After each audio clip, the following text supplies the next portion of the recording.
Štepársky kurz prilákal záujemcov z rôznych kútov. Slavka, som rodačka, pochádzam z Drienčan, žijem v Košiciach a pôsobím v oblasti výskumu životného prostredia. Takže jednak podporujem všetky možné aktivity svojich rodákov, chodím sem veľmi často a takisto ten svoj pôvodný rodný dom, aj tú záhradu sa snažíme zachovať. Sú tam aj pôvodné dreviny ovocné, ktoré by ste chceli či už štepením alebo očkovaním zachrániť? Presne tak, sú to veľmi vzácne jablone, hrušky, slivky a viem, že niečo podobné nekúpim v obchode, tak práve preto. Pani Margitu z Hnúšte priviedlo na tento štepársky kurz čo vlastne? Teraz mám veľa času, lebo som na dôchodku, takže by som ešte chcela niečo zachrániť, nejaké stromy a deti učím, lebo moje deti sa začali tiež o záhradky starať, tak aby aj vedeli, ako sa to robilo, ako sa to štepilo, lebo nemajú ani šajnu o tom. Stanislav meral cestu do Babinca až z Revúcej, takže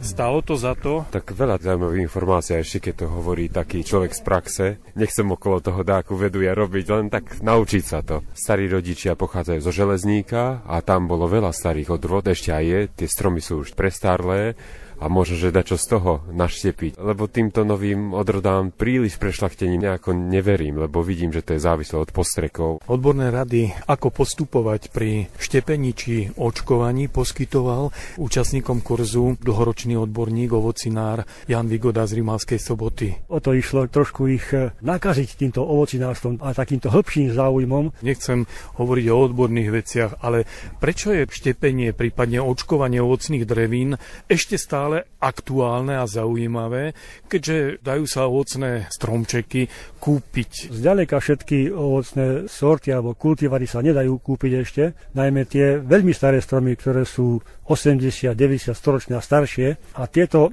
majú mnohé cenné vlastnosti a toto je jediné riešenie rozmnožiť ich a zachovať štepením, pretože semenom sa ovocné stromy nemnožia. Takže kurz mal skutočne svoj efekt. Zorganizovalo ho v rámci svojich vzdelávacích aktivít občianske združenie Gemerské Grúne, ktorého predsedom je Jaroslav Hric. Malo veľa ľudí záujem, predsa len štepenie je taká pomerne špecifická téma a naozaj mladší aj starší predstihu sa nám ozývali, takže veľmi, veľmi pozitívne som prekvapený. A ja myslím, že tieto ovocinárske témy, aspoň dúfam, že budú mať aj do budúcna pozitívny ohlas u ľudí. Je určite dobre, že tu vidieť tváre ľudí, ktorí boli už aj na predchádzajúcich školeniach, čo znamená, že ide o skutočných záujemcov, že niečo aj budú podnikať v tejto oblasti zachovávania starých ovocných stromov, že?